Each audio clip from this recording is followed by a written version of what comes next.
Hey guys, I'm here, but no picture again.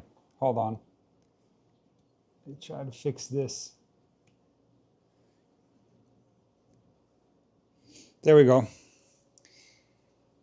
The narrative around Osaka is that she's not good on clay. And certainly you could make that argument because this is the first time she's in the fourth round of Roland Garros. And she's been so good on hard court in the slams, winning the US Open, winning the Australian Open. 4 slams overall. But I will never forget the match she played against prime Iga in 2024, where she was serving for the match at Roland Garros. So she knows how to play on clay for sure. And I give her a good chance in this match.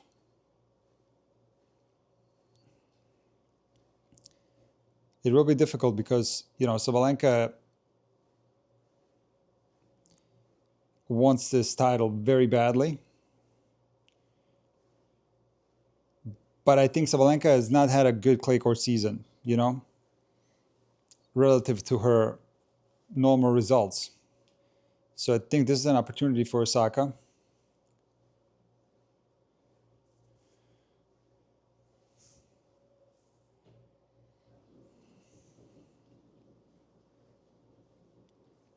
We got Osaka serving first.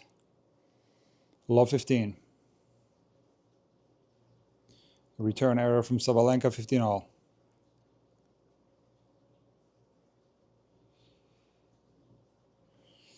I have a student of mine that's got a mute what TV. You talking about me? Is the audio coming through? Can you guys hear me? I don't have any audio on anywhere. I'll discuss Maya Chwalinska in a second. I did watch that match. I'm very impressed by her. Half volley from Sabalenka. Osaka runs it down, 30-15. I have a student of mine who's a huge WTA fan and quite a historian. Like, he can tell you results from back in the Steffi Graf era. Like, just a super fan of WTA tennis. And last summer, he asked me whether I think Osaka can get back to the top of the game, like win a slam. And I said to him, I don't think so at that time. And then shortly after, I was proven wrong because Osaka made the final of Montreal. And I do think she still has it in her because that hardcore swing last year, she proved a lot, played exceptional tennis. So I do think she does still have a chance. Of course, I still don't think she's the same player that she once was. She was incredibly dominant, able to take out Serena when Serena was still winning slams, like twice in straight sets. I remember one time in Miami, and of course in that US Open final. I mean, just incredible tennis. And it's not quite at that level. And, it's similar to Iga. Some of it is mental. I do believe she doesn't move quite as well as she used to. I did think that last summer, and that was the primary reason why I told that my student no, that she can't get back to the top. But then she kind of proved me wrong and was moving quite well, in that Montreal tournament and at the US Open. So I do think she's moving better. Don't think it's quite the same explosiveness that she had in her prime. So I still think there's some really good tennis left in Osaka, though. I think so. She proved to me that she still wants it with some of those results last year. So we shall see. I think she can continue to improve and maybe get close to the level where she once was,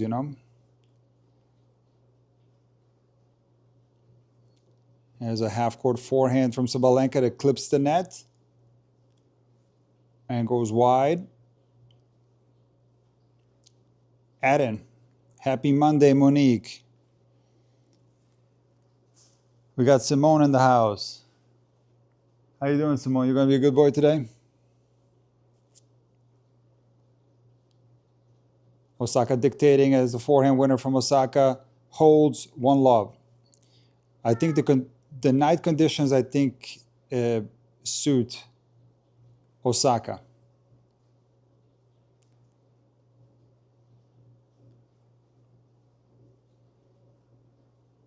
You see what I mean? Like her current rank is 16. She was 49 around the time where I was talking to my friend about her chances to win a slam. So, she's moved up. She's made improvements, but she needs to keep going. Continue to play consistent. It's still too many ups and downs, and get back into the top 10.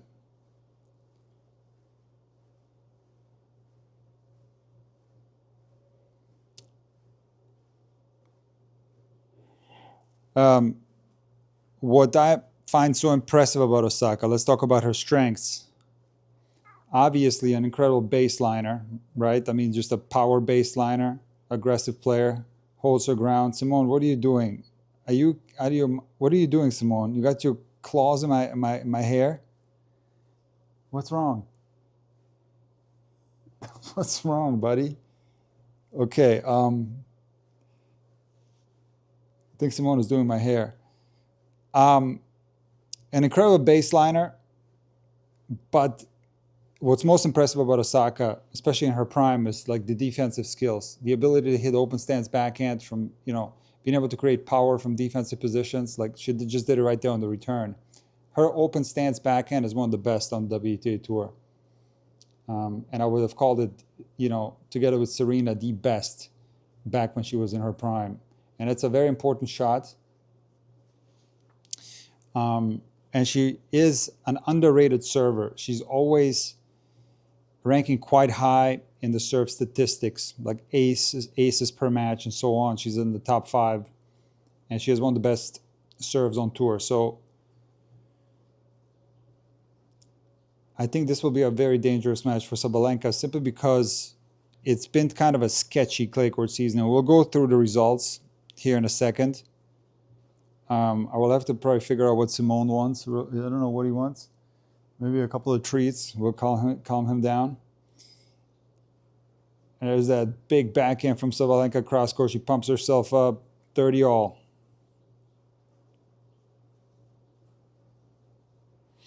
True tennis vibe. FAA looking dangerous. Yes, FAA. He's the most accomplished player in the top half of the draw. You can make an argument that he's going to blaze through the final. He played exceptional tennis late last year. I mean, he was like second best player indoors. I mean, but wouldn't necessarily say second best. I would still put Alcaraz as second best. But I'll put FAA at third best player in the world indoors last year. Played some exceptional tennis there. And certainly, that's so cute. Thank you, DB Sam. Snacks for Simone. Okay, now I gotta give him snacks. Simone, you got a super chat, buddy.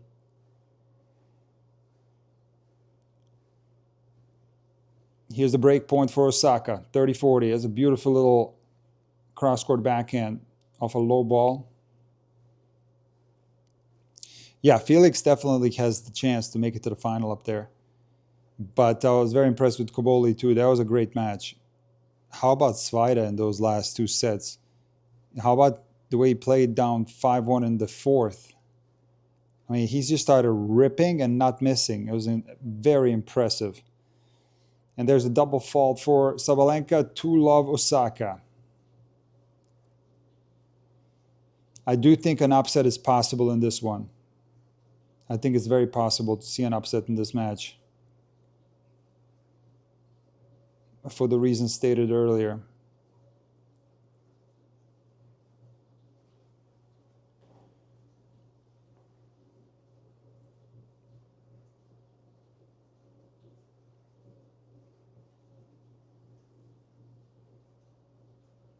There's that big serve from Osaka, goes down the tee, misses into the net. Berrettini too, very clutch. Berrettini was clutch. Very clutch performance. He's in the quarters. How about that? And we're gonna keep an eye on Arnaldi Tiafoe during this match. We're gonna commentate on that as well. So I don't know how to do simultaneous like streams. That's still something that I was trying to figure out. Have two scores going on at the same time and have two separate lives going on YouTube. I don't know. It's too much. It's too much to figure out, I think. But I'm just gonna tell you my thoughts. I got that match running right behind here, so I'll be looking at both matches. It's 6-5 Tiafoe, Arnaldi serving, 15 love. So far, very, very tight set. There was an early break from Arnaldi, if I remember correctly, and then Tiafoe broke back.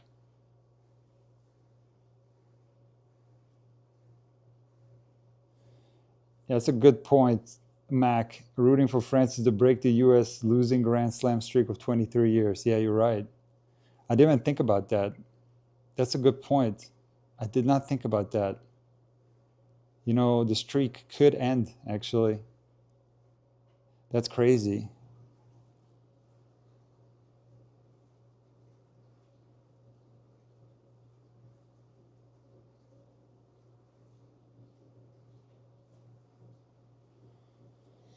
Osaka's win against Jovic was underrated. Yes, because Jovic is a very, very dangerous player. I think Jovic is going to play for the big titles. Maybe not this year, maybe not next year, but eventually. There's something special about her, the way she moves. Her balance is exceptional. Very powerful hitter, great athlete. Seems to be mentally very stable. I think Jovic, future contender for big things on tour, and already at this young age, already top 20. I mean, there's great signs for the future. There's that forehand drop shot kind of slice hybrid from Sabalenka. 15-30. She did add a lot of variety to her game. She does, slice the ball quite a bit here and there. Well, if it's quite a bit, then it's not here and there. It's here and there. It's not that much, but she does, throw in some different type of looks every now and then. One thing about Sabalenka, there's that jumping backhand from Osaka. She misses at 15-40. Had the whole court open there. Didn't have to be that good.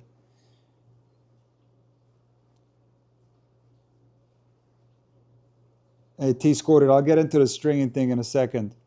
And Boko too is the future for sure. And Boko is an incredible player. She's such a insane ball striker.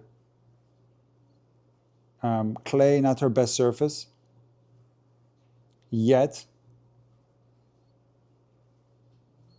Don't think she's poor on clay necessarily. She could have easily won that match against Madison Keys. Would have had a chance against Schneider. There's a re-break for Sabalenka. Okay, guys, I got to do a couple of things real quick. I got to get the snacks for Simone. And then I'm going to get into the super chat. Not the super chat. I'll get the snacks, but I'll get into some of the questions. But I got to get my phone and a couple other things. I'll be right back, guys, okay?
Okay, what was that question? Super off topic, but how hard is it to learn to restring and prevent wear to the frame as much as possible? Something about cheap string machines. Well, first and foremost, if you have multiple rackets, let's say you have 5 rackets and you don't play that much, and the rackets are just sitting there strung at your house, take the strings out, because stringing is the worst thing for the frame. And if you want to preserve the frame and the rackets are just sitting there, get the strings out of them. It'll take pressure off of them. And so that's number one. Number two, learning to string is one of the best things you can do. I'm going to tell you a quick story, real quick, without boring you, how I learned how to string. But first, we're going to give Simone treats, but we have to be quiet because there are 2 other cats. They're going to go come running here. We're going to have a cat party in a second. Here, Simone, take a couple of treats, bud, and then you're going to be quiet, okay?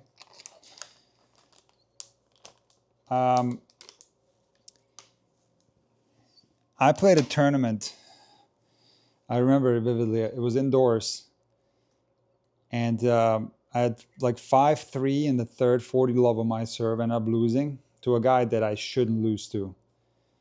And this guy, like, never mind, I'm not going to get into details, but this is somebody that's like famous. Famous in the tennis niche, I guess. Up to that point, I was maybe 16. My mom was my stringer. And I was kind of careless when it came to strings, and I would like just give her my rackets to get them strung, even if they didn't pop and stuff. And my mom would string the rackets for me anyway. And then my dad, after that match, he wasn't happy with my performance. He said, "She's not stringing anymore for you. You're stringing your own rackets." And I did. I started stringing, and the first racket that I strung was so horrendous. It was like a trampoline. It was a horribly strung racket. Could barely play with it. And then the second one was horrible too. The third one was bad. Slowly but surely, though, I learned how to string. And since then, stringing has been something that was so important in my career. To learn about rackets, to learn about strings. And I was the stringer at a couple of clubs where I worked. Ran the pro shop at a club in Hawaii. I also strung rackets there. Strung rackets at the Clock Tower Racket Club in Rockford. I was a stringer there, even during the Challenger. During the Challenger in Rockford, it was a $100,000 Challenger. Federer's wife played it. Who else played it? Kurnikova played it one year, I think. And I was the hitter for the girls. Official hitter. I was hit with like different players every day. And I was also the stringer at the tournament because we couldn't teach any lessons. The whole indoor it was an indoor club. And so I was like, man, I'm available all day if you need me. So I strung rackets. And I remember I actually broke a racket from one player, and she was very mad. We had to buy her a new racket. I accidentally snapped the frame. It happens sometimes. And so, long story short, stringing has been great for me, and it's also saved me a tremendous amount of money. Simone is going for the bag. Simone, that's enough, buddy. You can't have more, okay? This is not good for you. You cannot have. You already ate all of them. You want a couple more? Okay, I'll give you a couple more, but that's enough. All right, bud? It saved me a tremendous amount of money. And I'm going to tell you a recent story. After, I started going on YouTube, and maybe like a couple of years in, I was like, I'm done stringing. I'm going to get a stringer. I'm done. I'm done with stringing. I've done it enough. I'm done. And for about, I would say, let's see, until like last year, I had a stringer. But then I decided, you know what? I'm so annoyed with having to always organize my stringer and have the rackets, like either drive the rackets. It was Carla. Carla from my channel. She was stringing my rackets. I gave her my stringing machine, and she was stringing my rackets, and I was paying her. And I had to drive the rackets to her. I had to arrange for her to come here and get the rackets. So it was a big pain. And I was like, you know what? I want to actually string again. So I started stringing again. So since last year, I'm back to stringing. I'm stringing my own rackets. I don't string for anyone else, like for money. I'm done with that. But I'm back to stringing my own rackets. So I highly recommend learning how to string. You can save a lot of money. You can be in control of your tensions. because sometimes, you know, you take the racket and you tell them a certain tension, and the, you know, stringer machine might be calibrated a weird way. And so it's a huge investment in time and learning how to do it, and it's not cheap to buy a good stringer machine, but I think it pays off long term. If you're a lifelong tennis player, you're gonna pay off that stringing machine like after a year or two. And again, you're only gonna have benefits from it, and you'll learn more about the racket. You'll learn more about the strings. It's way better. So let's let's focus back on the match. 6-4 Arnaldi was in the tiebreak, and now it's 6-5. He had a set point on his own serve, couldn't convert. Now it's 6-5. Tiafoe serving. We're still on serve here between Osaka and Sabalenka. We missed the entire 2 games with my racket stringing story. It was supposed to be quick. It surely wasn't quick. Simone, are you okay now? Did you like your super chat treat? All right, and I'll be a good boy and sleep, okay? You sleep now. Come on. And Tiafoe dumps the backhand into the net. Arnaldi takes the first set. It's the Italian revenge, guys. A couple of days ago, I made a thumbnail that said Italian revenge, the revenge for Sinner, on the top half of the draw. We got 2 Italians already in the quarters, and we will have an all-Italian semifinal, and we might get an all-Italian quarterfinal as well. And then, you know, just 1 Italian in the final, of course. Simone, come on, man. Are you kidding me? Dude, I have to focus on the match. The treats, we're going to put the treats under the thing, okay? So the treats are gone now. No more treats. That's enough now. Sabalenka, 40 love. What do you think of the clipper mate for a beginner stringer? Not a fan of the clipper mate. I like the stringer to have at least... you know, a couple of attachments on the sides to hold the frame, ideally 4. You got actually 6. Let's say, like, if you, okay, so it's like one on top, 1 on bottom, where you screw it, and then 2 additional ones on each side, bottom of the frame, top of the frame. So you have 6 ways to lock down the racket, because if you don't have that and you're pulling on it, you can literally see the frame bending. And you, again, there's no thing that's worse for the frame than restringing. That's what destroys the frame. That's what weakens the frame. And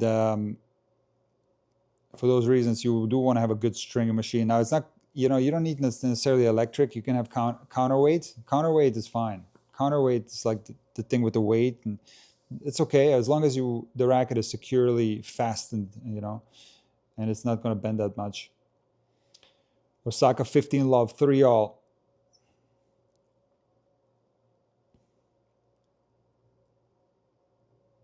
So far, Osaka playing well, serving well. That's a big serve down the tee. Like I told you guys in the beginning, Osaka, one of the most underrated servers. She is always in the top. I always check the serve stats on the women. And there's surprising players in there. Like, for example, Cristea is like top 3 right now in many categories, like aces per match. I think she's 3rd. And Osaka is always up high too. Right now, it's the Rybakina is leading the way for sure.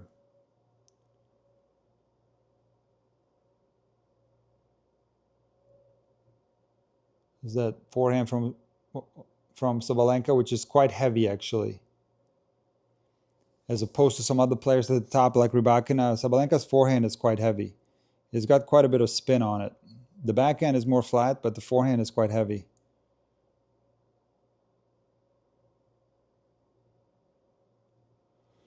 Easy stringer, never heard of that. I have a Gamma, but I'm looking to buy a new stringer. And I was thinking about doing content with the stringer. I always had this idea of just like doing live streams where I'm stringing and just talking to you guys. Probably on my 2nd channel, you know, not something for my main channel. And just like string and talk rackets, talk strings. But honestly, I haven't played tennis, and I played twice since November last year, so I don't really need to string right now. My calf is still not right.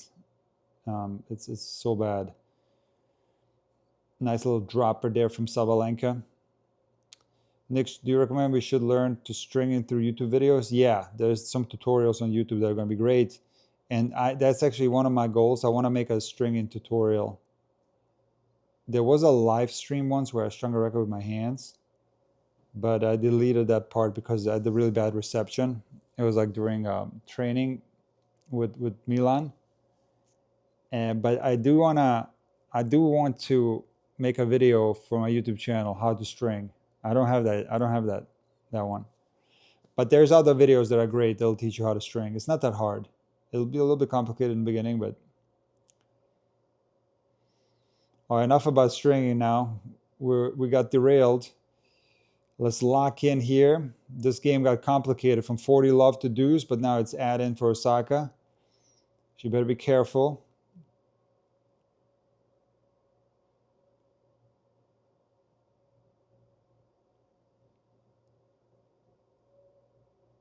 It's a big serve from Osaka again. Swing volley forehand. And backhand cross-court winner from Osaka. She holds 4-3, playing well so far. So that match, like even though this is the first time Osaka is in the fourth round of Roland Garros, like I said, I have that match in my memory as something that was like so high level. In the year where Iga beat Coco Gauff in the final. In the second round, Iga had to play Osaka, and it was 7-6 Iga, 1-6, 7-5. And Osaka served for the match at 5-3 and was up 5-2 in the third. So that was prime Iga, you know, like won the whole tournament. Like I remember she destroyed Coco in the final and pretty much destroyed everyone on her road to the final except Osaka in the second round. So, you know, that match, it means like Osaka, she can play on clay. Obviously not her best surface. She's on hard court. It's going to be her best surface for sure. But yeah. Okay, like I said in the beginning, let's go through Sabalenka's clay court season and we'll try to make sense of it because she was obviously on absolute fire this year. I mean, look at her results. The rankings don't lie. Sabalenka is the best player in the world, ranked number 1. I mean, she won Brisbane. Then she, lost to Rybakina in the Australian Open final. Rybakina played really well, but I thought, Sabalenka could have won that match. It was up a break in the third, if I remember correctly. And then she gets the sunshine double. Beats Rybakina in the final of Indian Wells. Was down match point in the third, right? If I remember correctly. Then wins Miami, beating Coco Gauff in the final. But then loses to Batiste in the quarters of Madrid, loses to Cristea in the second round of Rome, and here we are. Obviously these are not horrible losses. Batiste played amazing in that match. I live streamed that match. Did I? Yeah, I think I did. Or maybe I did not. No, I live streamed Batiste Andreeva. I didn't live stream Sabalenka Batiste. So Batiste played good on that particular day, and then Cristea, of course, she's on fire this clay court season, but still, like, Sabalenka was dominating the whole year, and the clay court season not that great. So for that reason, like, I feel like this is her chance right here, and if she does win this match, I mean, can you imagine, like, the draw is like makeable for her, you know what I mean? Like, it's not an impossible draw. Look, it's Schneider, and then it's Kalinskaya in the other quarters. I see a road to the final for Osaka if she happens to win this. And the bottom half is obviously very strong with Cristea, Andreeva, Kostuk, and Svitolina. That's like jam-packed with like some of the best players this clay court season. But the top half, similar to the men, it's a little bit like, okay, Sabalenka is there, of course, but it's a little bit less packed with the top players of this clay court season. So big opportunity for Osaka. 30-15.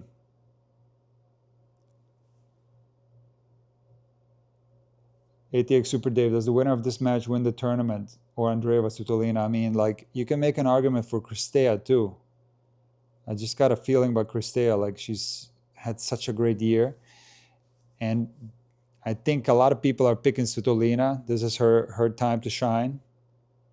It's like the Zverev on the women's side. It's like she's the one deserving of a Grand Slam the most, I feel, of the ones that don't have one.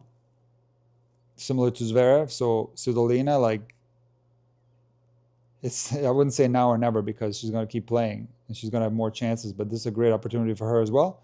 And then you can also make a big argument for Andreeva, who's been steady this year. Steady. Definitely put herself back together.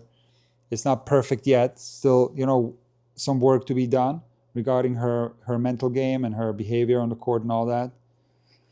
But definitely playing steadier this year, producing good results, going deep in the most important tournaments. Madrid final. She won Linz, I think, right? And then she won something earlier in the year. Was it Auckland or one of those? We have to look it up. But a couple of titles, a final of a Masters 1000, and just going deep, winning matches. So she could go all the way through too, you know? And then how about the best clay court player this year?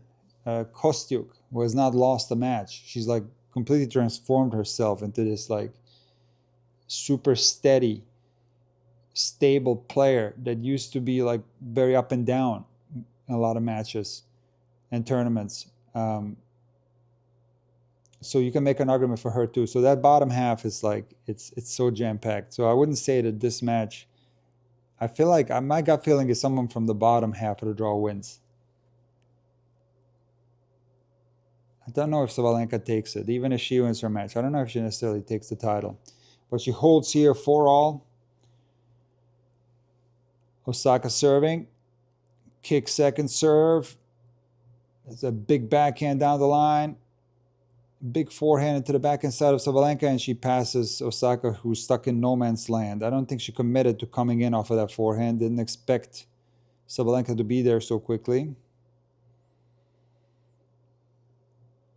And take a look here in the slow-mo. She just doesn't commit to coming to the net.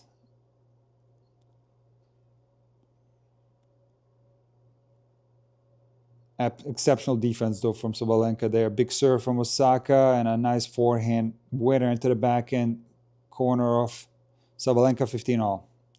Osaka, such a natural ball striker. It's amazing.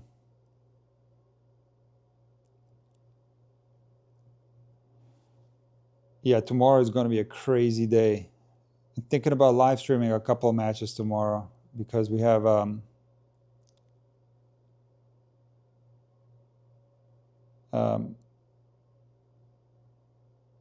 wait.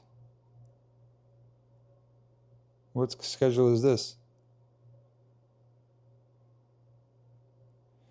Is the schedule out yet for tomorrow? Hold on. Oh, schedule for this is Wednesday. Hold on. Tuesday is... Okay, I got it. Yeah, tomorrow I'll probably... Oh, no. Hodar Zverev is at 7:20 a.m. You know what? I'll probably do Menchik Fonseca again. I'll do Fonseca 3 times in a row on the men. Why not? That'll be a really fun match. 2:15 tomorrow. I'll probably do that one. But they're playing so early. You know, there's like 5 a.m. Andreeva Kristea, and then Svitolina Kostyuk, and then Hodar Zverev. We'll see. We'll see. I'll definitely do Fonseca. Maybe I'll do Zverev too. Let me see. Fonseca is the night match, yeah. And 40-30.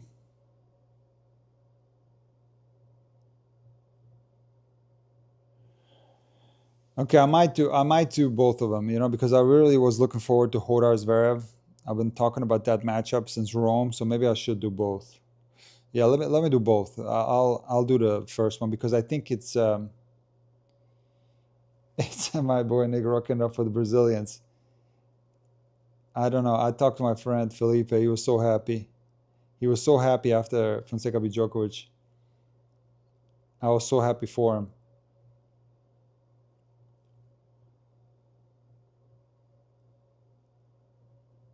Again, just like the other game, you know, this is 40-15 to deuce. A couple of errors there.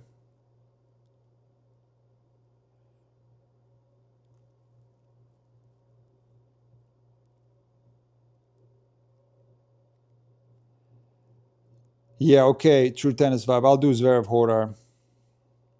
Because, you know, the first two matches, the times are probably not accurate. It's probably going to be later. It's probably going to be around 8:30. Oh, it's over 100 today? I didn't even check. I didn't even check that. I don't really care about the numbers. The live streams, I'm still like, yeah, 131. That's pretty good for a women's match. But the live streams, I don't really care about the numbers. I'm doing it just to get better at it and just kind of like practice. And because I do want to do it long term for the important tournaments, not like I can't do it every single day or every tournament, every match, because I got so much other things that I'm doing.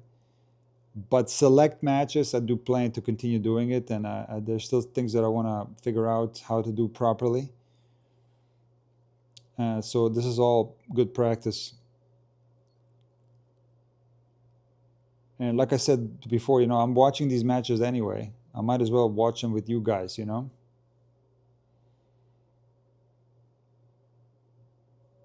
I just have to stay away from like losing the plot and start talking about stringing for two games, because then I'm not watching. I'm not paying attention, you know. So I gotta concentrate and stay locked in, stay on point. Oh my goodness! Wow, are you kidding me with Osaka's defense? That's what I'm talking about. That point right there. That's where Osaka is like at the top of the WTA. Like these defensive skills, being able to hit winners from these defensive positions. She's just such an exceptional athlete. It's a winner off a rip from Sabalenka on the forehand side. And it's add-in. And you know what player reminds me the most of Osaka when it comes to those skills? Is Mboko. I think Mboko and Jovic are the future. Mboko, Jovic, Andreeva is going to be, they're all going to be top 10. And Osaka 5-4 on serve, no breaks so far. At least I don't think. Was there a break in the beginning? Well, let me double check that. I don't want to give wrong information. I think there might have been a break earlier. Hold on one second. Yeah, there was a break for Osaka. She was up 2-love and then lost her serve. That's right, in the beginning. So let's say no break since that beginning of the set. I don't need Starbucks today. Yesterday was an emergency because I'll be honest, I got a little tired yesterday during Fonseca Rude in the second set. I was like not doing well because I had to do a bunch of other things yesterday, the day before, and also like I started working out, and so I got a little bit of a low energy wise, so that's why I ordered Uber Eats coffee, just an emergency. I try not to drink coffee at all. I'm trying to, because I'm like drinking way too much of it, and I was drinking chai lattes like a maniac for like a whole year, I think, and like literally like two a day every day. And those have a lot of sugar, and I'm like right now on a diet. I'm trying to slim down. Thank you for subscribing to Intuitive Tennis Bros. And by the way, I did think about that. It's a kind of a dumb name for my membership on YouTube, because you know it's like I do want the females to be able to become Intuitive Tennis Bros as well. So I got to change the name on that, I think. And I do plan on making exclusive content, like exclusive live streams. I had one planned actually, and a couple other ones. So like I do think plan to do more with it. But the thing is like, um, I like putting everything out there for everyone. You know, I don't like putting it behind a paywall. It's a big serve from Sabalenka right there. I want to see the speed on that one. That was a monster serve down the tee. 6 aces already for Sabalenka. 40 love.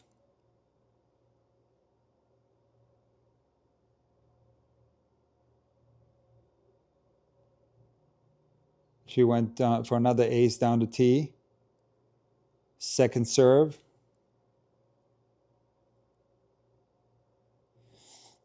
Hi Ed, how you doing? Doesn't Osaka need to add variety to her game to get to the next level? I don't think she can win matches at the elite level from the baseline. I don't think variety is required on WTA Tour. Like, does Rybakina have variety? Or, I mean, I know Iga, I guess she kind of has variety, but you don't really need variety on the WTA Tour. You really don't. I mean, certainly can help. I mean, like, even on WTA, you know, being a well-rounded player and having versatility certainly can help. But if you look at overall WTA, like, you know, there's different styles, of course, but you don't necessarily need that.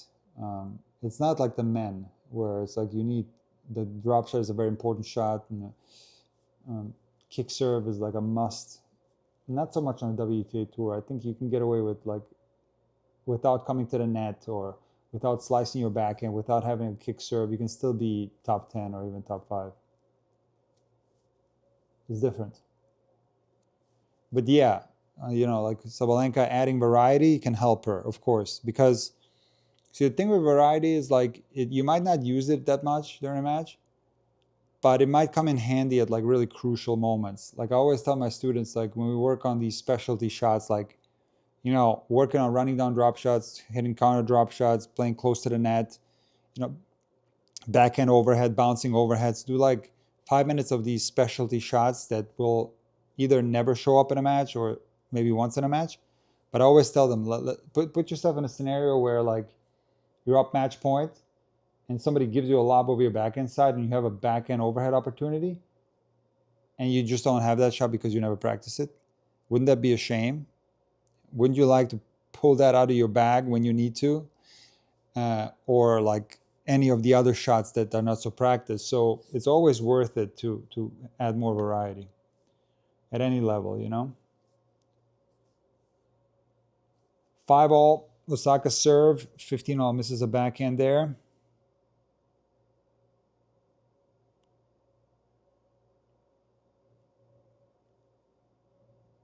Osaka, let's talk a little bit about their rackets.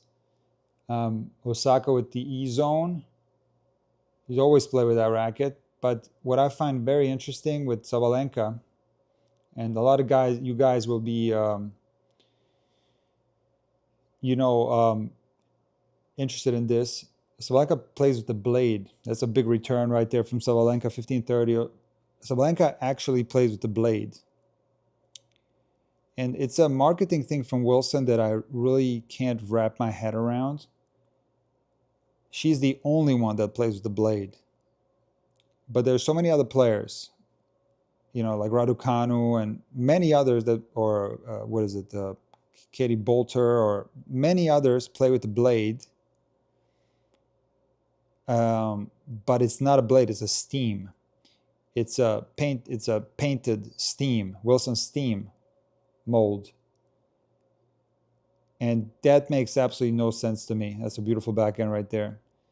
Because obviously the Wilson blade is a racket, it's a phenomenal racket. One of the best rackets ever made by Wilson. And it's going to suit a lot of players, but wouldn't necessarily categorize it as a power racket. I think they're trying to turn it into a power racket with some of these new additions that are coming out. But why market that racket potentially to like female players, like junior players, when that's a racket that's generally not going to be suitable for females, because generally females are going to play with more responsive rackets. That never made any sense to me. Like the Steam was like the perfect female racket. Like I like playing with female rackets too. A lot of women will play with the Babel Pure Drive more than men. And I just like those power responsive rackets, and those are going to be, you know, suitable for females. And so my question is to Wilson, why give like a Raducanu a paint job of a blade and all these other players, so many of them. I think even Simona Halep can play with the Steam. Why market that blade racket when it's not a suitable racket for females? I never could understand that. It makes no sense. But Sabalenka does indeed play with an actual blade, you know, whatever the pro stock model or whatever it is, but it's an actual blade. So yeah, makes no sense to me. Which, by the way, I got my hands on the new blade and I play with it a little bit. I might do a video. Might put a lot of these like racket reviews video on my second channel because they're going to be a lot shorter. I might keep doing those, you know, for some of the other rackets that are coming out and stuff. So be on the lookout for that. But nevertheless, we're at 6-5 Sabalenka up a break.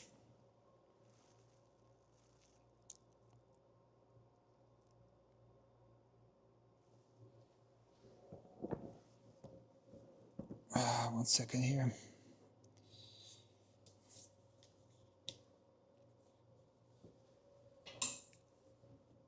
There we go.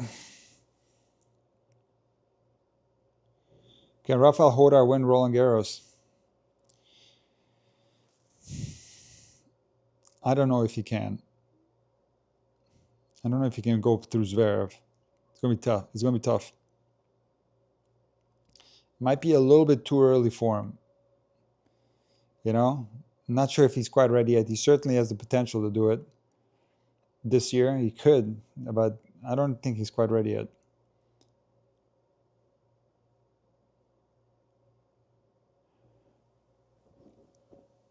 Looks like Sabalenka is going to serve this set out. Second serve here. Tiafoe up a break in the second set on Arnaldi.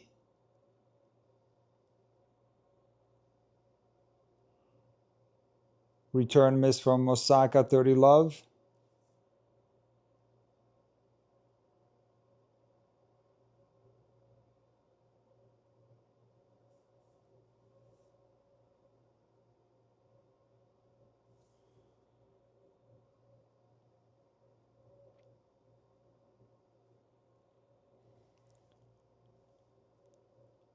A humongous serve from Sabalenka, 40 love.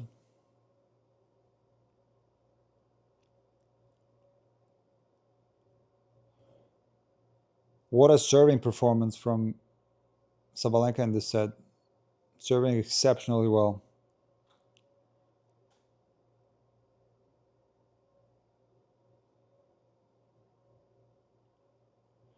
What a serving performance. I mean, really, serving incredible. And just, you know, just a couple of mistakes from Osaka cost her. You know, dropped her serve in that 5-all game. Let's see if she can reset, but it's going to, if Sabalenka continues to serve like this, Osaka will have to be flawless on her service games. Can't have any hiccups. Hodar's repeated 5-setters may catch up with him, but he certainly will give it a shot. I mean, you can make that argument for so many players left in the draw, right? The 5-setters. I feel like a lot of players are in the same boat, with the exception of like Zverev and Koboli, who didn't spend that much time on the court. And I do think that's a factor, and it's just one of the many reasons why I think it's going to be a Koboli-Zverev final, actually.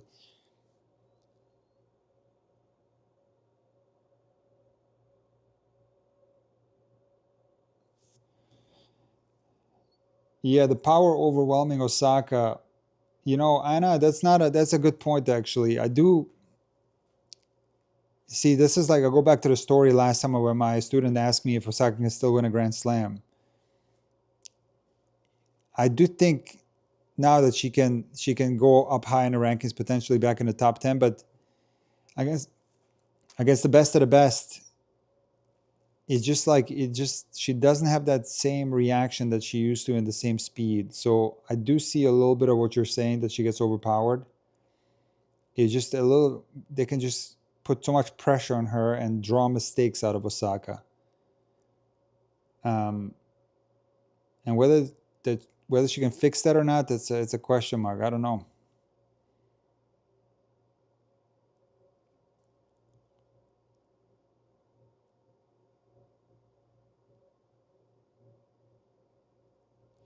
If Fonseca can beat Djokovic, then Hodar can beat Zverev too.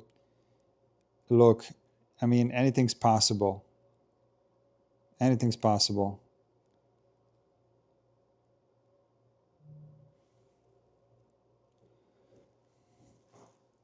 You can talk all you want. You know, who would have predicted this tournament? Would anybody have predicted this? You know, Svida in the 4th round, Berrettini going in the quarters. You know, Cerundolo, Juan Manuel Cerundolo. Like, it's possible to predict. But that's what makes it, you know, fun to watch. Let's see if Osaka in this set. Lucy, please don't need to plan, please. Let's see if Osaka can take care of her service games a little bit better in this set. 15 love.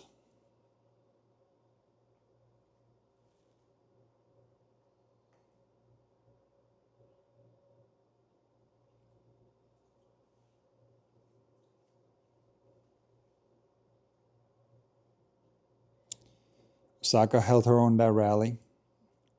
Was able to go toe-to-toe with Sabalenka going cross-court.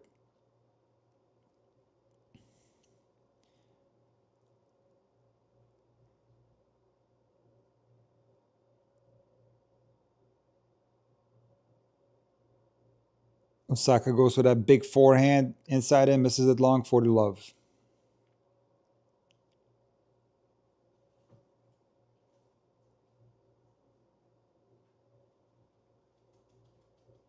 These girls are playing like it's a hard court, so much power from both. Yeah, that's true for a lot of WTA players, though. They don't really play the, you know, clay court tennis, so to speak. With some exceptions, of course. You know, I do think Iga is a little bit different. But they basically play the same they play the same game on any surface.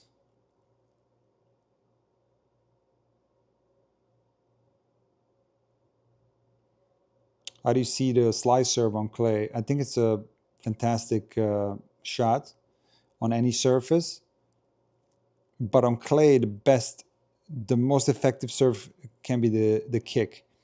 But also, if you go flat and slice, and if you can place it well, close to the lines, you can get a lot of favorable bounces on clay. Because you hit a slice right on the line or close to the line, the ball can react quite a bit off the line. Of course, there's sometimes going to be bad bounces too. So you can be very dominant with your serve on clay. You know, so like big servers, they're usually dangerous on clay. Like John Isner had great results on clay. You know, for his height, for the fact that he was at a humongous disadvantage from the baseline, he still was difficult. Like he took 2 sets off of Rafa at Roland Garros, you know, so took out Federer on clay in Davis Cup, indoors.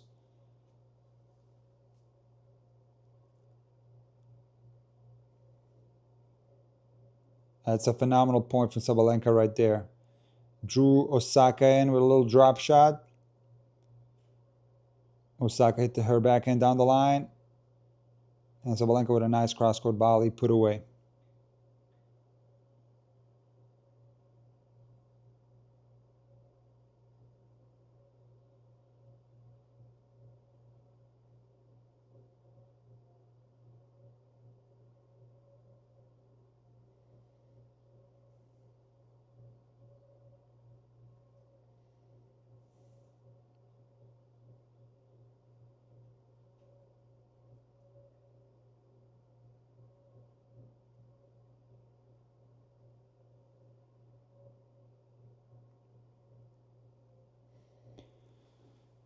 Huge hitting from Sabalenka there.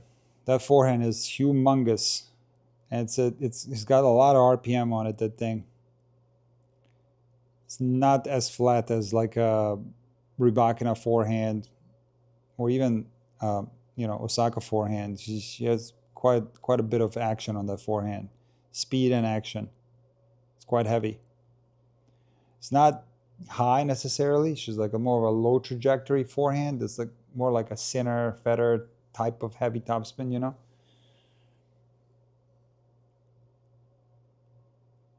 That's another forehand rip. She's really feeling her forehand today, Sabalenka. Like swinging full blast and not missing. 40 love.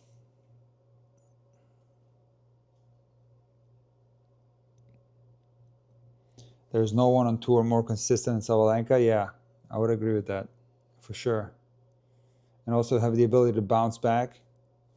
That's why I was surprised with these, her clay court season so far. Maybe she should have showed up in Stuttgart. Maybe she didn't play enough. I'm not the biggest fan of showing up in Madrid for the clay court season. I feel like it's way too late.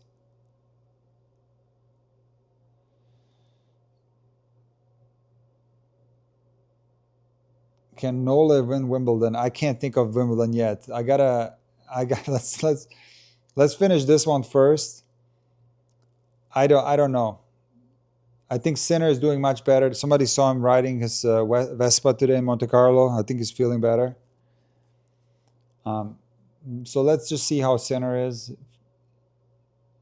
I don't think he'll play any tournaments before that. Neither will Nola. So we'll see. Let some of those warm-up tournaments, so to speak, play out. Halle, Queens, and we'll see. I think there's a lot of excitement left in this tournament. There's going to be a lot of suspense to see who ends up winning this thing. And the forehand is right now clicking for Sabalenka, just absolutely overpowering Osaka. Big return and then forehand cross-court winner. Just completely like swinging freely on these forehands, just letting them fly.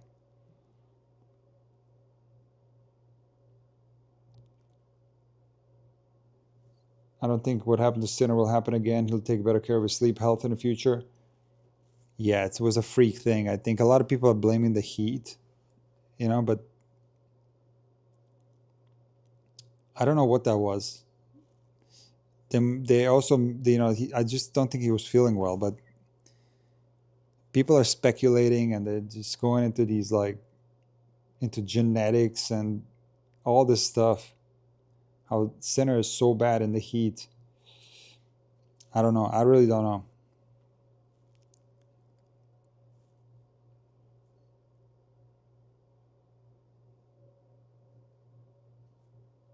Doesn't make sense to me, I'll be honest with you. Not in that particular match. It makes sense to me in Shanghai, where it's so humid. It makes sense to me in Australia against Pizzeri. It was really hot that day. But does it make sense on that particular day? After two and a half sets or 2 sets for that to happen, it just doesn't make sense to me.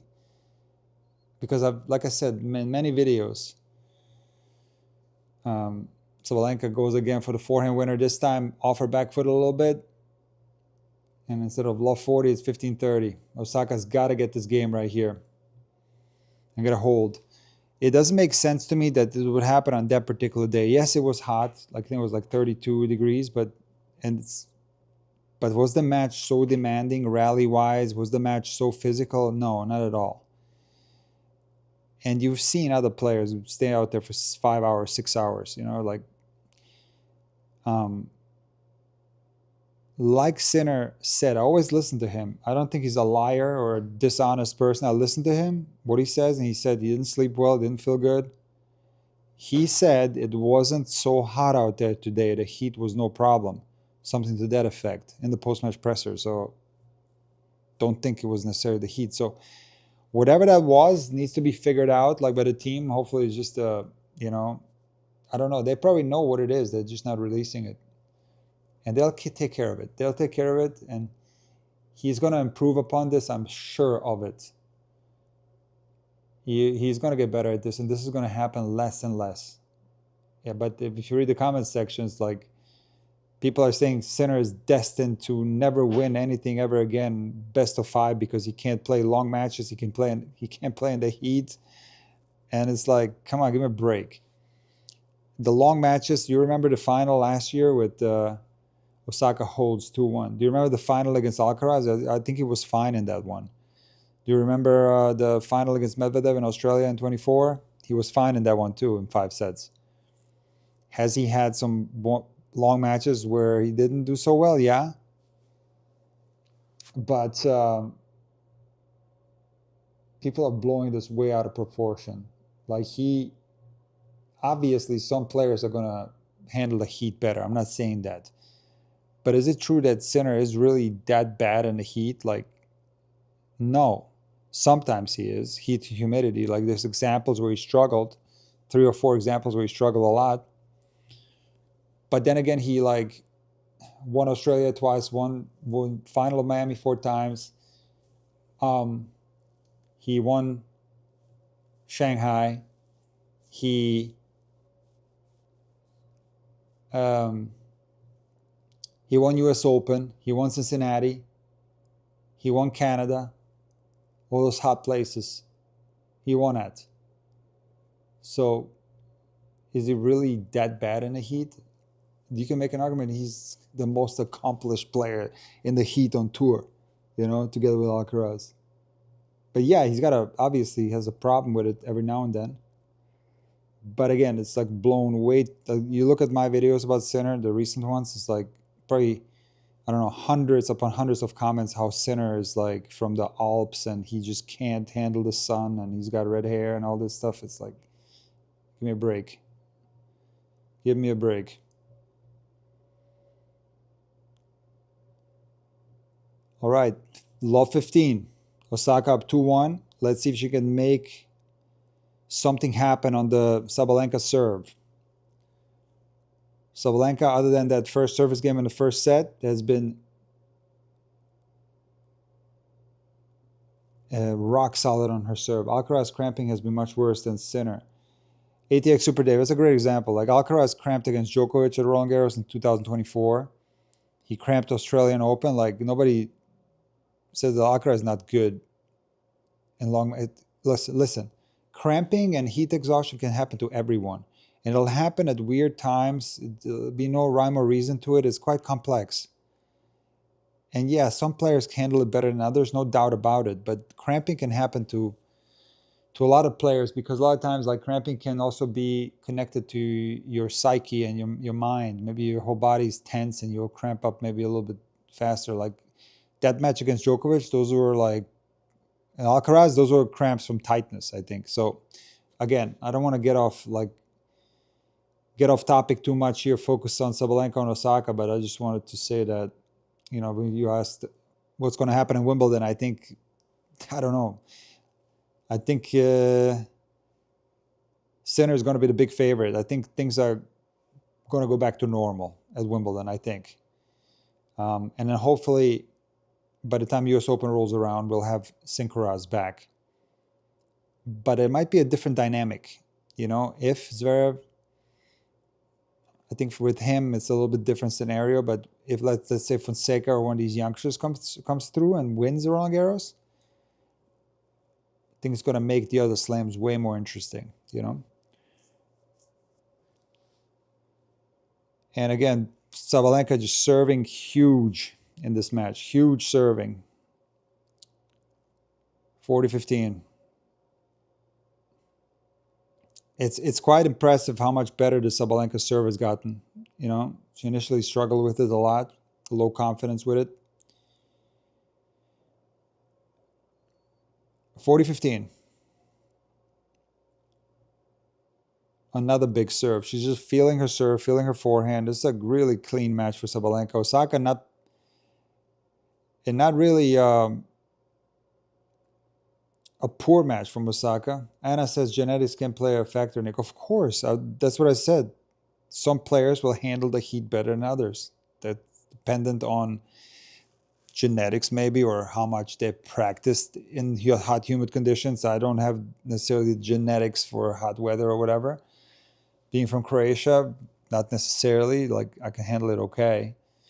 But being in Florida for 20 years, I've grown accustomed to playing in the hot and humid conditions. It doesn't bother me as much. So it'll depend on that too.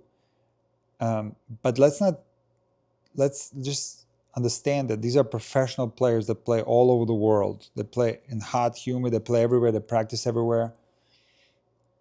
And they're highly capable of playing in any conditions.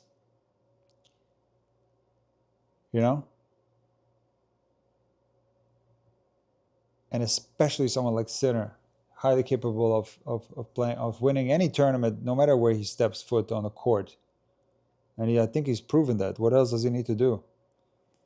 I mean, I guess win Roland Garros, which he'll win eventually.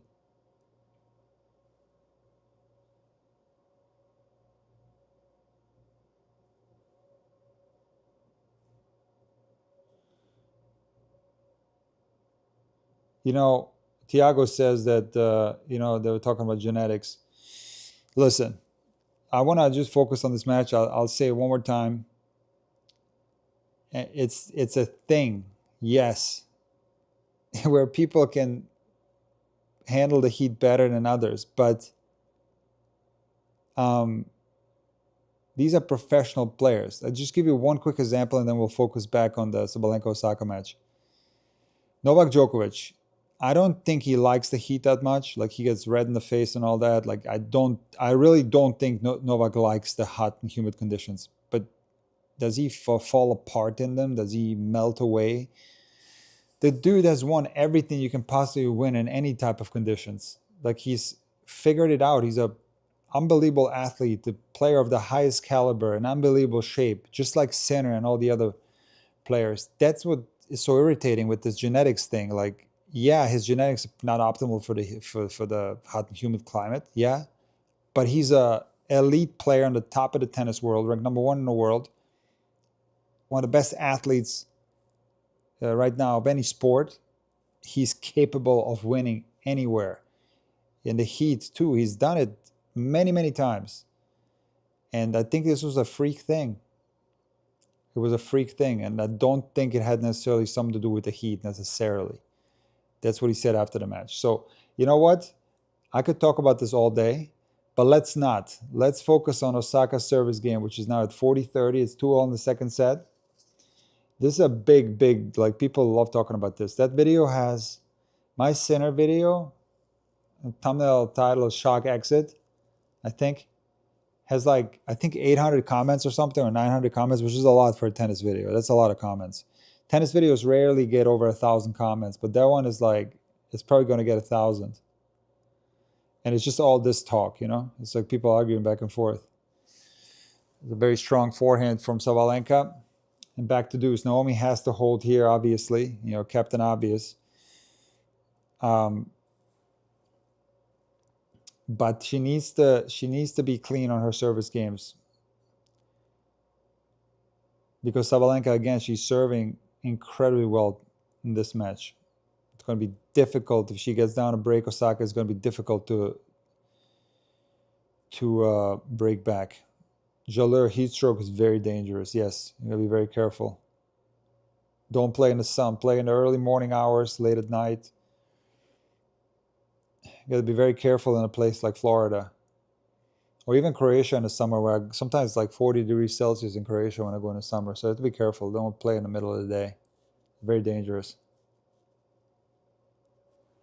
So it's like that, you know, that all that stuff is like also on the tournament organizers, and you know, it's especially brutal here in Florida, and that's why I train, you know, with my players at all hours of the day, like 11 o'clock, 12 o'clock, 1 o'clock, 2 o'clock, because tournaments are all day here. You're not going to play at night. You're going to play in the middle of the day when it's absolutely brutal. So you have to get accustomed to the conditions. But at the pro level, I think a lot of tournaments can learn from the Acapulco tournament, which has matches starting at 4. No matches prior to 4 p.m. Acapulco tournament. I think that's perfect. And when it's really hot, why not adapt that? Of course, in a Grand Slam, it's tough because it's like, you know, so many matches and stuff. But enough about the heat, okay? Enough of this topic. Advantage Osaka, 2-all.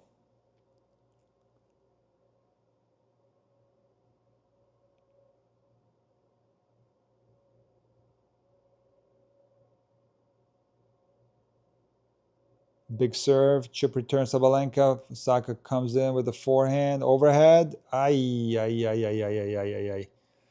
Misses the overhead. I can kind of tell she was going to miss it.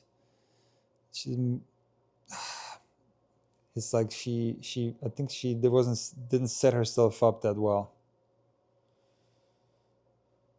Let's see here what happened with this overhead. Yeah, setup wasn't good. I didn't think the ball was high enough. She had to try to get underneath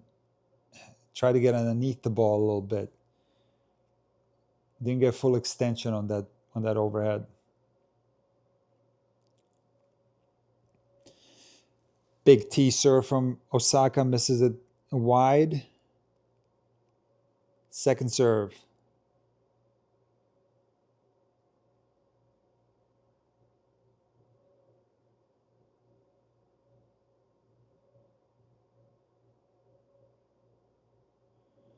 Okay, break point. This is going to be, I wouldn't say like match point. You wouldn't say that 2-all, but like this is going to be very difficult to come back from if she ends up dropping serve. So misses the first serve, second serve.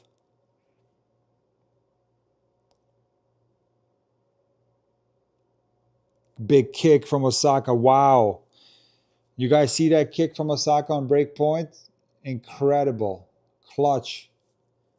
That thing was lively. Textbook kick serve from Osaka. ATX Super Dave, I'm glad you bring that up. Nadal's footwork during overheads. Nadal to me had like one of the best overheads in tennis history. The best overhead in tennis history belongs to Pete Sampras. Pete Sampras had the best overhead ever. But Rafa, I think I put him right behind Sampras, especially the Rafa 360 overhead. You guys know what I'm talking about? It's that one where he spins around his body. When the ball gets a little bit behind him, it does the 360. And that's a very important hold from Osaka right there, 3-2. That's huge right there. It's a big game. And that can actually boost her a little bit, give her some more belief, maybe get into this service game of Sabalenka, who's serving really well in this match.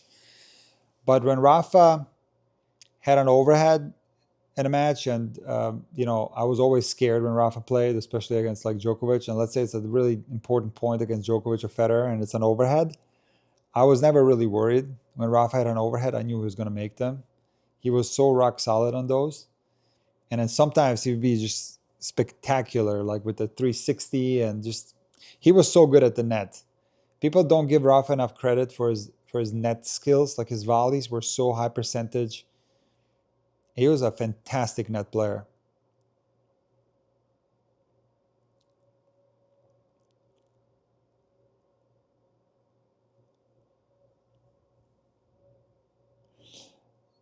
Pete NYC, you may see a need to shuffle the calendar due to weather. Listen, first and foremost, tournaments are held when the weather is nice. Okay? Nobody is going to want to sit there and freeze in the stands. All right? That's first and foremost. So nice weather goes along really well with tennis tournaments. But unfortunately, yes, it's super hot. It's getting hotter and hotter. So they need to figure something out. Like I said, the Acapulco solution is not a bad one. You start everything at 4 p.m. and have a bunch of night matches, So that's a solution right there.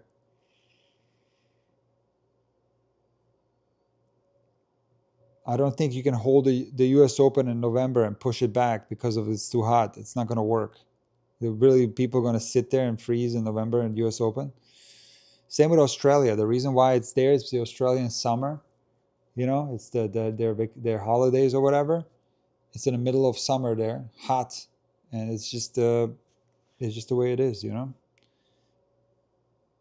But it could be a problem down the road. It's not only the players, it's horrible to sit there and roast in the stands for the fans too. It's a horrible thing to watch a tennis match and to be roasting in the stands. That is a great return from Osaka. 15-all. Nice kick serve from Sabalenka. Osaka takes the return early. Down the line winner. 15-all.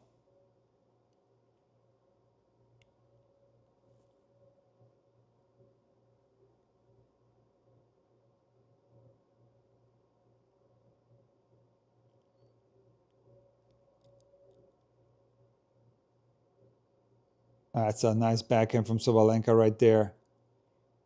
Very aggressive. 30-15.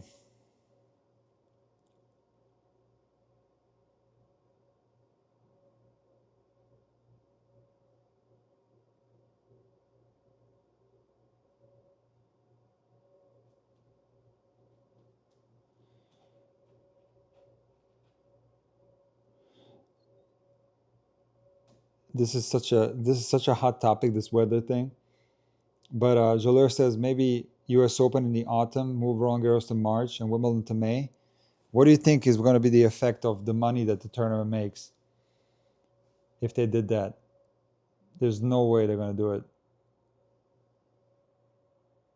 No way. Because again, they're going to do it when it makes the most sense for the people to go to a tournament when the weather is nice, you know? It's a humongous serve from Sabalenka down the tee. 40-30. I want to check the ace count. I think she's probably at 10 right now. Let's check how many aces she has. Sabalenka aces, 10, yes. 10 aces for Sabalenka, wow. And 65% first serves in, 86% first serve points won. That's why Osaka's got to like hold on to her serve, or this match is going to be tough to win. 40-30. Second serve. There's a double fault. Let's see how many double faults she has. Sabalenka, I think 3. 3 double faults. Yeah. 3 double faults. Okay, if she can get into a rally and stay on top of Sabalenka, dictate play.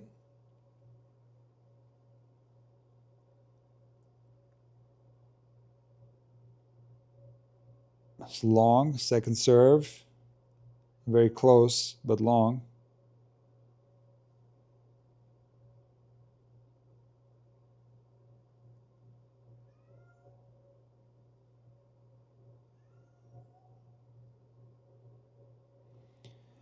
That's a return that she wants to back for sure. That's a return you can't miss. I think she hit a little bit late, or maybe not. Yeah, maybe late. I don't know. Hit it a little bit long.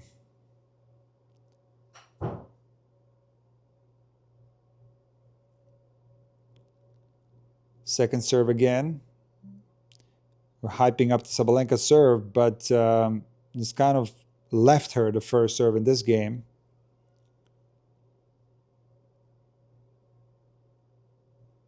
She made that one. Down the line, backhand return winner from Osaka. Back to deuce.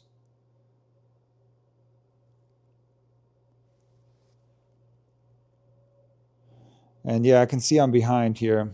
I'm behind the point, but nothing I can do about that. Update on Tiafoe Arnaldi. Arnaldi first set 7-6. Tiafoe serving for the second set.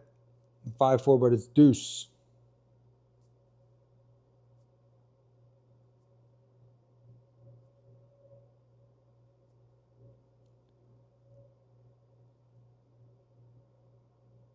Big wide serve from Sabalenka there. Osaka did get her racket on the return, but overhits long. Add in. Arnaldi with the break point on Tiafoe. Add out. What a tournament for Arnaldi too, huh? What a comeback story.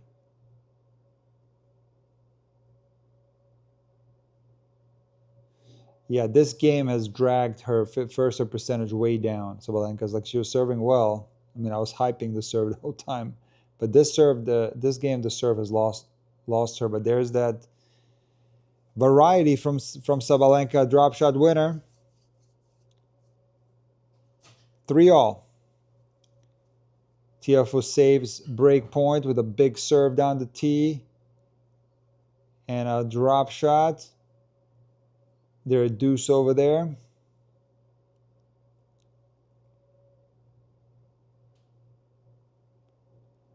Let's see if Osaka can hang on to her serve.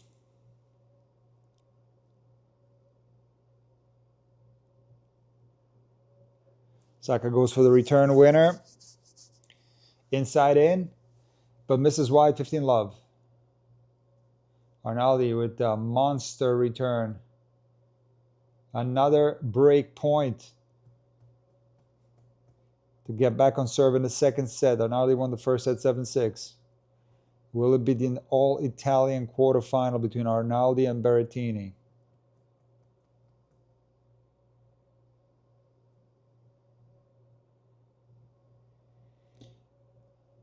Second serve, called long. Umpire comes down to check the mark. And it's in.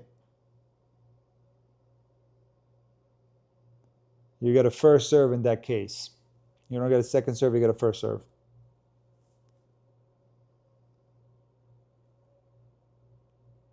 I think, at least.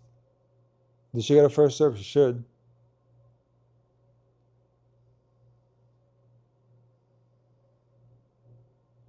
Tiafoe saves second break point. Back to deuce.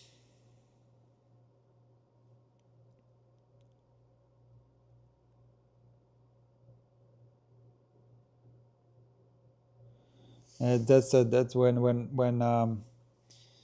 it's just like Sabalenka, when she starts ripping and going very deep, I feel like she's overpowering Osaka. Just Osaka's not quick enough to handle too much of that heat and starts producing errors.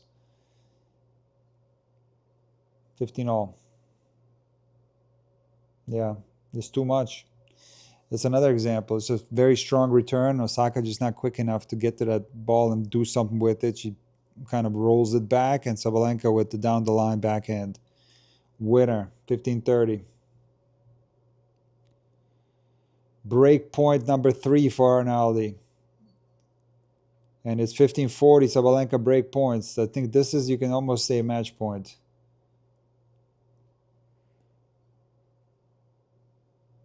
Let's see if Arnaldi can break. Putting a lot of height on his forehand, testing the Tiafoe back, and Tiafoe comes in. Arnaldi with the pass, and Tiafoe cannot handle that low pass to his shoelaces. I think Francis might have hit himself or hurt himself. He did something to his knee, I think. What a point from Sabalenka there. Too much power. Gets an easy put away. And actually, Osaka gets a racket on the forehand put away, but then a great reflex volley from Sabalenka. She gets the break up 4-3 in the second set. I wonder what happened to Francis there. He was like touching his leg and moving him back and forth. I hope he's okay. But in any case, Arnaldi broke. It's 5 all. Arnaldi playing very heavy in this match. I mean, I haven't seen the whole thing, but I've been looking at a point here and there, and he's playing heavy balls and a little bit higher to the Tiafoe backhand, and it's working.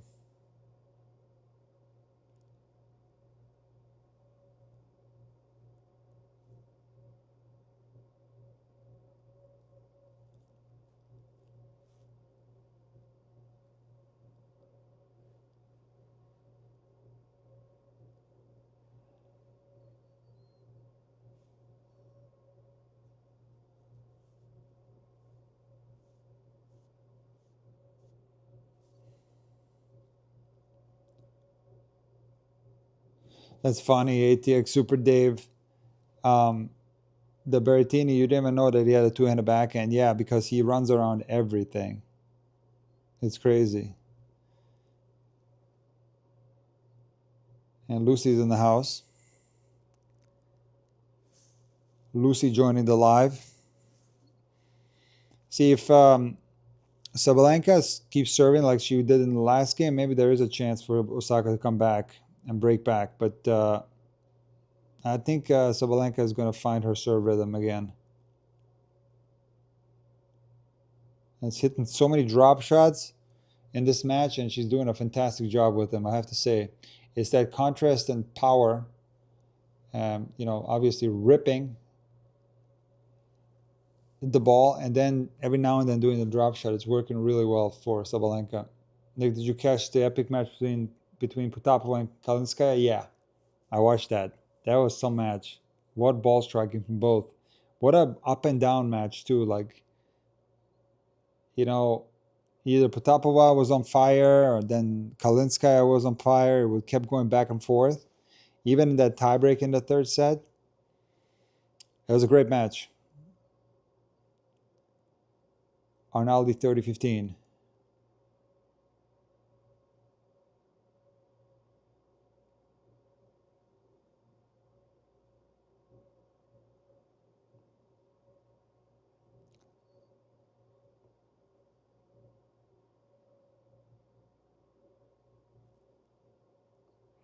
40-15 on the Arnaldi serve.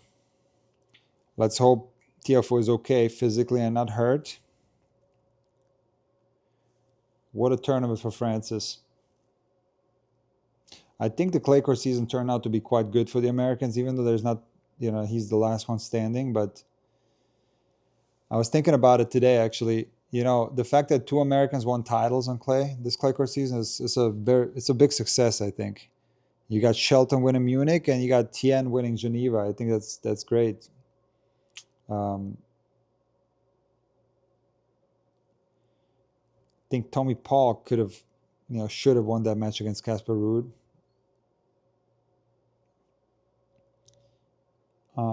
And Tien just faced a better opponent on that day against Koboli. He was nowhere near winning that match. Maybe he was a little bit gassed he had some tough matches in Geneva. Second serve ace from Sabalenka, 5-3. He had some tough matches in Geneva, and some tough matches also in the main draw, or one tough match. And I think he was a little bit out of gas in that one. But Koboli played well too. But overall, I think it's not the bad clay court season for Americans, with 2 titles.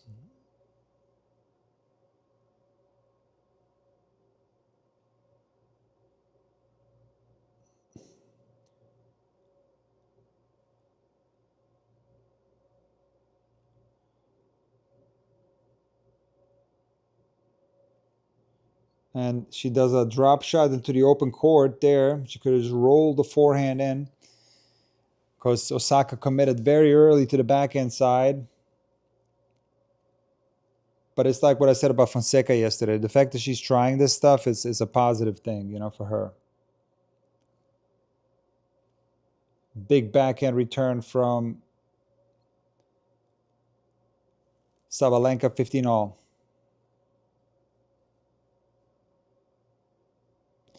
Phenomenal match from Sabalenka so far. She's just so tough, Mentally tough, huge serve, huge round strokes. Now more variety in her game, and just a fighter. It's just tough to beat. And just relentless power. I mean, she's just ripping the balls freely, just swinging big.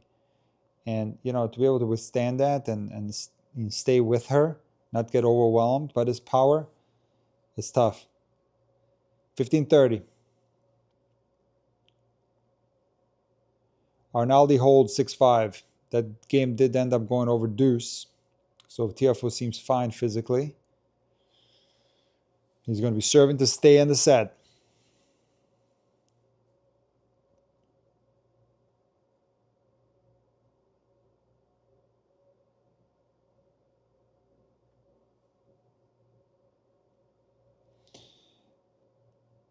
Ewiger Wiederkunft. Is Sabalenka better on clay or on grass? That's a tough question. I mean, she hasn't won either tournament, right? So she's never won Roland Garros. She's never won Wimbledon. She was in the final of Roland Garros, and she was in the semi-final of Wimbledon last year. Lost to Anisimova, right?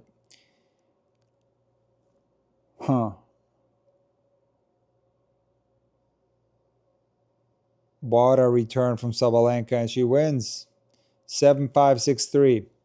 Look, serving exceptionally well. Finished with how many aces? Let's see. Let's see here. 12 aces, 3 double faults, 65% first serve percentage, 83% first serve points won. Just lost her serve one time. The first service game of the match. Just an exceptional match for Sabalenka. The drop shot was on fire. Just hitting freely, confidently, low error count. I don't think Naomi played a poor match, but like I said in the beginning of this live stream, I just feel like she's there's something missing with Osaka. I just don't think she's quite at the level of Rybakina of Sabalenka. Don't think she's quite there yet. Something's missing. I think it's in the quickness and the reflexes. She just gets overpowered from the baseline. And against this version of Sabalenka, her serve has to be spotless. She can't have any hiccups on her service games. And she had that one hiccup at 5-all in the first set, lost her serve. That goes the first set, and then lost her serve in the second set a couple of times. So, yeah, not a bad match from Osaka, but I think if she works really hard and keeps going, I think she can go back in the top 10, and then, wouldn't really look at it from a standpoint of winning Grand Slams and getting back to number one and all that. It's too unrealistic. I always approach it from a step-to-step standpoint, and just keep going. Certainly, the hard courts last year, starting in Montreal, surprised me from Osaka. Like I said, she was outside the top 50, and she's now top 20. So definitely a positive trend, and let's see if she can keep going like this. But Sabalenka, there's a reason why she's number one. She's an amazing player, amazing mentally, amazing fighter, incredible power, and is just too good. She can, of course, win this whole thing. But like I said, some tells me it's that bottom half of the draw is so stacked. We got Kristea Andreeva, and we got Svitolina Kostyuk, right? Let me double check. So if I got the draw correct in my head. Hold on. Just so I'm not saying something. Oh, yeah. Svitolina Kostyuk and Andreeva Kristea. And then Kalinskaya, Khvalinska. And let me quickly say something about Khvalinska, because I did see that match. And I watched her play against Zheng in the first round, and I was so impressed. She's so quirky. You got that two-handed backhand slice. You got that heavy lefty forehand topspin. And yesterday I saw a clip of Swiatek and Khvalinska playing Australian Open junior doubles final against Andreescu and somebody else, and they lost. And I don't know how old Khvalinska was in that month, but she was like, way shorter than Iga.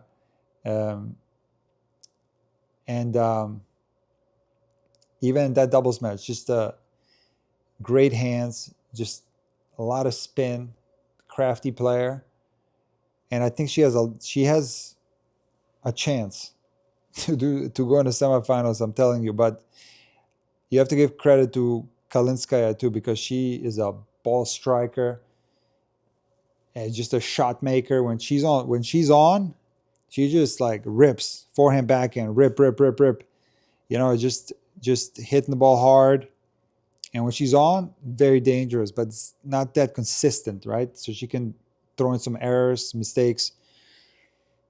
But certainly, Khvalinska will have a chance. And in today's match against Parry, I knew it was going to be very little chances. Why? Because of that lefty forehand topspin from Khvalinska, especially when it goes a little bit higher, to that one-handed backhand of Parry, and who was slicing quite a bit. But it's going to be a big disadvantage. And so I'm not surprised that there was an easy scoreline. What was it, 2-3 or 3-2? I don't even know. So a quarterfinal, Roland Garros from Holinska. It's so nice to see because, like I said, she was playing with Iga doubles, and Iga, of course, turned out to be one of the greatest champions that we had in the WTA ever. And I'll be really honest with you, prior to that Zheng match, I've never seen Khvalinska play before. And I was very impressed with what I saw. Let's quickly see where her ranking is going to be after this tournament. Khvalinska is going to be... her name is so hard to spell, huh? It's CW, I think, right? Hold on. No, it's CHW. Hold on. I don't know. Hold on a second. How do you spell that thing? Polish names are the worst. I just can't. CHW, yeah. Not showing up. Hold on. Because I'm in the men. Oh my God. Hold on. Normally I do this a lot quicker. That's why it's not showing up. CHW. Wow, look at this. This is crazy. She's 49 in the world from outside the top 100. She raised 65 spots. Her career high prior to this tournament was 113 in the world. So she's top 50 now. Top 50. Which top 50 means, and she can beat Kalinskaya too and go into semis. Should go even higher than that. But top 50 means you get into any tournament you want. Even the WTA 1000s, you probably in the main draw, and a lot of them. And it's 49 in the world is amazing from outside the top 100. So it's just a nice story on the WTA tour. A new player that I wasn't aware of, and I like watching lefties anyway, but she's so quirky. It plays a lot of spin, slice on the backhand, and certainly going to be a big test for Kalinskaya. Let's take a look here real quick at the tiebreak of Tiafoe Arnaldi, and then we're going to log out of here, guys, because I would cover the match Tiafoe Arnaldi,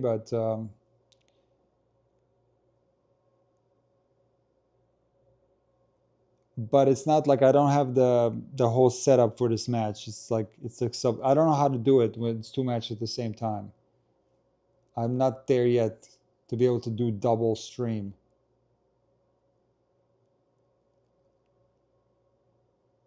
But let's take a look here at the tiebreak. 1-1, Tiafoe Arnaldi.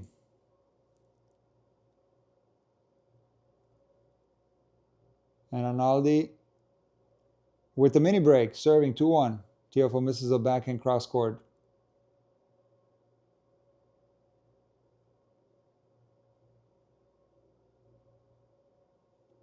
Tiago, thank you so much. I'll see you in the next one, okay?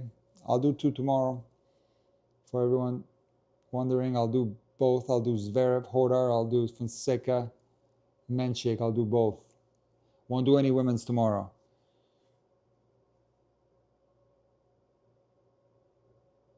We got Johnny Mac commentating on the Tiafoe match. Not listening to it, though.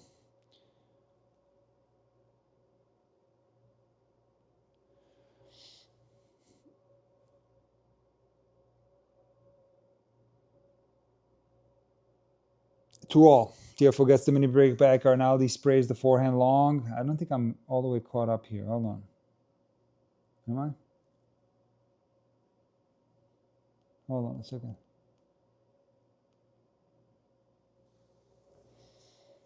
One thing I will say about TNT coverage, I do like the Mac Zone, the Mac Zone with Patrick McEnroe and John McEnroe, but it's like impossible to find. It's the layout on the app, HBO app, is not as obviously as good as Tennis Channel. The Tennis Channel does it right. It could be better because I want to watch the Mac Zone, but I can't find it a lot of times. And even on replay, I would like to turn the Mac Zone on and listen to John McEnroe. And because in the Mac Zone, they go from one court to another. They have guests. They had Djokovic on there. They had Iga on there, I think. They had Rublev on there. But I can't find it. It's very difficult to find. Sometimes it'll show up on the top scrolling thingy there.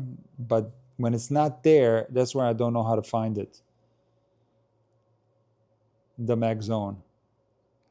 And Arnaldi tries to hit that down the line curler forehand. Misses wide, 3-all.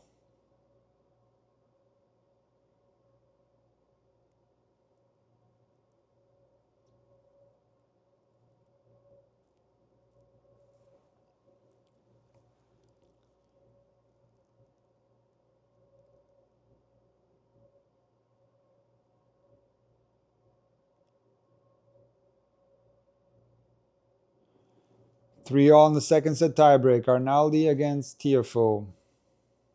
What an opportunity here, huh? Because that would have been Sinner right there instead of Berrettini. That would have been Yannick Sinner, which is like normally it's almost impossible to come through that. But now that Sinner's not there, what an opportunity to make the semifinals of Roland Garros for both of these players. Of course, one match at a time, quarterfinals first, but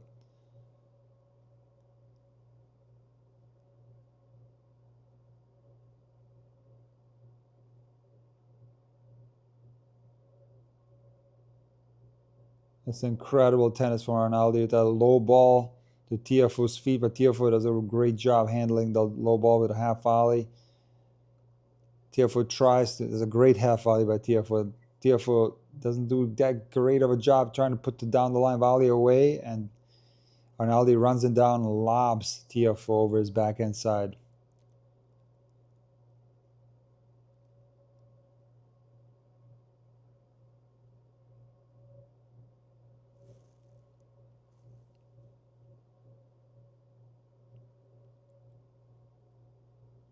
Kick serve on Arnaldi, forehand to the backhand side of Tiafoe. Forehand inside in, and Tiafoe wrong foots Arnaldi, and he gets the mini break back 4-all. I'll see you tomorrow, Jalur. I'll see you tomorrow.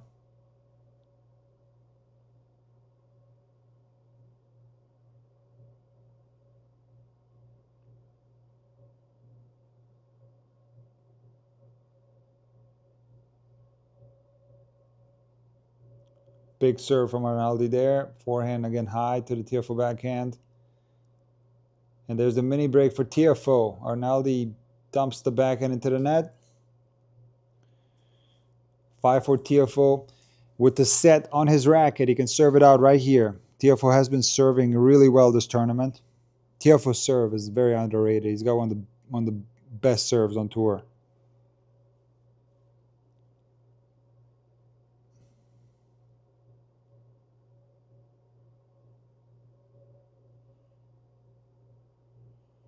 Let's see if Tiafoe can serve it out. He was serving for this set at 5-4. Couldn't do it. Big first serve down the tee. 6-4 set point for Tiafoe.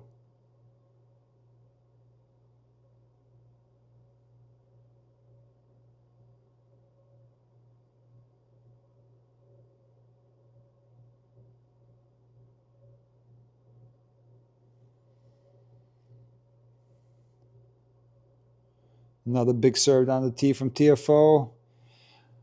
But he shanks a forehand wide.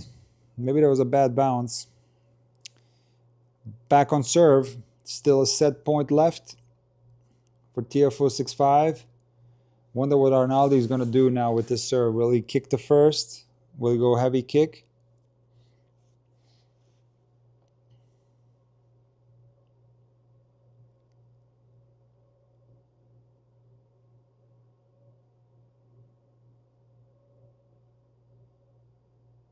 Big first serve down the tee. Humongous return from Tiafoe and a down the line backhand winner. And Tiafoe wins the second set. Wow, that's crazy, guys. Okay, we're going to log out of here. And I'm going to see you guys tomorrow, okay? So, don't exactly know what time, because let me check the schedule one more time. I know it's 2:15 Eastern time for Fonseca, I guess Menchik, but Zverev Hodar will be after.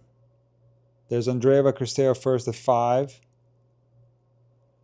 I think it's probably going to be around 8 o'clock, 9 o'clock tomorrow morning, if you want my honest opinion. It says here 7:20, but it's probably going to be 9 o'clock Eastern. Zverev Hodar, so I'll see you guys then. I'll do both tomorrow. I'll do both men's quarterfinals, because those are blockbusters in my opinion.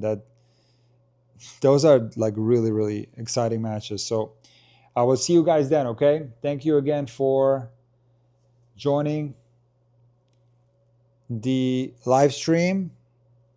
And thank you for the super chats. Make sure you hit like on this one before you leave. Just give it a little like. That'll help it for later, or also is going to help to train the algorithm so that you get these lives suggested. You won't miss out on them. So train the algorithm and help the video out.